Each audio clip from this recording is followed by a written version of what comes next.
ಇನ್ನು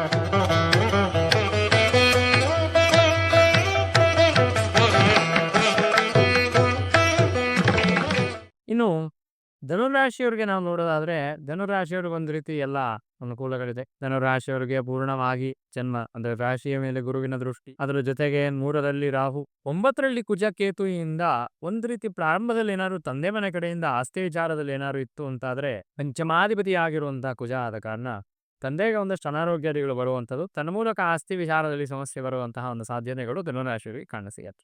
ಕರ್ಮಕ್ಕೆ ಅಧಿಪತಿಯಾಗಿರುವಂತಹ ಬುಧ ಪ್ರಾರಂಭದಲ್ಲಿ ಅಷ್ಟಮದಲ್ಲಿ ಇರೋದ್ರಿಂದ ಕೆಲಸದ ವಿಚಾರದಲ್ಲಿ ಸ್ವಲ್ಪ ಹಿಂಸೆ, ನೋವುಗಳು ಅನ್ನೋಂಥದ್ದು ಪ್ರಾರಂಭಕ್ಕೆ ಬರುತ್ತೆ. ಎಲ್ಲಿವರೆಗೆ ಬರುತ್ತೆ ಅಂತಂದ್ರೆ, ಕೆಲಸವನ್ನ ಬಿಟ್ಟೇ ಬಿಡೋಣ, ಈ ಕೆಲಸವನ್ನ ನಾನು ಬದಲಾವಣೆನೇ ಮಾಡಬೇಡ ಅನ್ನುವಂತಹ ಒಂದು ಮಟ್ಟಿಗೆ ಇದರ ಒಂದು ಇಂಟೆನ್ಸಿಟಿ, ಒಂದು ಪರಿಣಾಮ ಅನ್ನುವಂಥದ್ದು ನಿಮಗೆ ಕಾಣಿಸ್ಬೋದು. ಆದರೆ ಸ್ವಲ್ಪ ತಾಳ್ಮೆಯನ್ನ ಇಟ್ಕೊಳ್ಳೋದ್ರಿಂದ ಅದೆಲ್ಲವೂ ಕೂಡ ಅಲ್ಲಿರುವಂತಹ ಸಮಸ್ಯೆಗಳು ಸರಿ ಹೋಗಿ, ಅಂದ್ರೆ ಕೆಲಸದಲ್ಲಿ ಇನ್ನೂ ನೀವಿರುವಂತಹ ಜಾಗದಲ್ಲಿ ಉಳಿಯುವಂತಹ ಒಂದು ಸಾಧ್ಯತೆಗಳು ಕಾಣಿಸಿವೆ.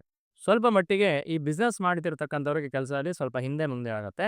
ಅದರಿಂದ ಅವರು ಹೆದರ್ಕೊಂಡು ನನಗೆ ಇನ್ನೂ ಬಿಸ್ನೆಸ್ ನಡೆಯತ್ತಾ ಇಲ್ವಾ ಅನ್ನುವಂಥ ಒಂದು ಭಯಕ್ಕೆ ಅವರು ತುತ್ತಾಗುವಂತಹ ಒಂದು ಸಾಧ್ಯತೆಗಳು ಹಾಗಾಗಿ ಹೆದರ್ಕೊಳ್ಳುವಂಥ ಅವಶ್ಯಕತೆ ಇಲ್ಲ. ಧನುರಾಶಿಯವರಿಗೆ 1 ತಿಂಗಳು ಈ ಬಿಸ್ನೆಸ್ ವಿಚಾರದಲ್ಲಿ, ಕೆಲಸದ ವಿಚಾರದಲ್ಲಿ ಸ್ವಲ್ಪ ಇಲ್ಯೂಷನ್, ಒಂದು ಮಾಯೆಯನ್ನ ಕ್ರಿಯೇಟ್ ಮಾಡಿ ಸ್ವಲ್ಪ ಹೆದರಿಕೆ ಆಗುವಂತಹ ಒಂದು ಪರಿಸ್ಥಿತಿಯನ್ನು ನಿರ್ಮಾಣ ಮಾಡೋದು ಕೂಡ ದೇವರ ಅನುಗ್ರಹದಿಂದ ಅದೆಲ್ಲವೂ ಕೂಡ ಸರಿ ಹೋಗುತ್ತೆ ಅಂತ ತಿಳ್ಕೋಬಹುದು. ಇನ್ನು 8ರಲ್ಲಿ ರವಿಯ ಒಂದು ಸಂಚಾರ ಆಗತ್ತೆ. ಜುಲೈ 15ರ ನಂತರದಲ್ಲಿ ಒಂದಷ್ಟು ಸಮಸ್ಯೆಗಳು ಅನ್ನುವಂಥದ್ದು ಇವರಿಗೆ ಸೂಚಿತವಾಗಿದೆ. ಯಾವ ರೀತಿ ಸಮಸ್ಯೆಗಳು?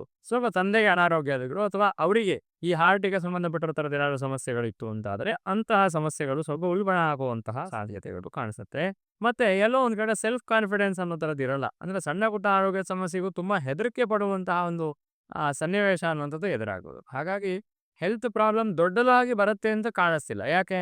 ಜನ್ಮಕ್ಕೆ ಗುರುವಿನ ದೃಷ್ಟಿ ಇದೆ. ವಾಸ್ತವವಾಗಿ ಗುರುವಿನ ಒಂದು ಬಲ ಇತ್ತು ಅಂತಾದ್ರೆ ಬೇರೆ ಎಲ್ಲ ಗ್ರಹಗಳು ಬಹುಶಃ ಬಲವಾಗಿ ಅಂದ್ರೆ ಒಳ್ಳೆ ರೀತಿಯಲ್ಲೇ ಇದ್ದಾರೆ ಅನ್ನೋದನ್ನ ಅರ್ಥ ಮಾಡ್ಬೋದು. ಆ ನಿಟ್ಟಿನಲ್ಲಿ ದೊಡ್ಡದಾಗಿರುವಂತಹ ಆರೋಗ್ಯದ ಸಮಸ್ಯೆ ಬರದಿದ್ರು ಕೂಡ ಎಲ್ಲೋ ಆರೋಗ್ಯದ ವಿಚಾರದಲ್ಲಿ ಅಯ್ಯೋ ಹೀಗಾಗ್ಬಿಡ್ತಿದೆಯಲ್ಲ, ಈಗ ಸಮಸ್ಯೆ ಆಗ್ತಿದೆಯಲ್ಲ ಅಂತ ಹೇಳಿ ಒಂದಷ್ಟು ಭಯವನ್ನ ಪಡುವಂಥದ್ದು.